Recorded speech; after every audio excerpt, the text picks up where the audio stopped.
So, the grinder turned on when you tried to catch it?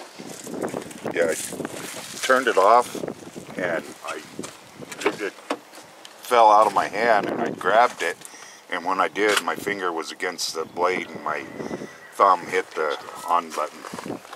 And that was with your cordless grinder? No, that was with the cordless grinder. Oh. Yeah. I bet that hurt, the grind. Actually, it really didn't. No? No. I think just like with ripper. Instead of cutting, sometimes it seems like cut, you don't heal for a while. I've accidentally cut my finger, or ground down my fingernail a couple times with the grinder. I nicked a glove a couple times too, but I've never about cut my finger off. Well, they're out getting your steak. They should be back pretty soon. Yeah, that's what I heard. Steak. Yeah, but you don't get any. I know.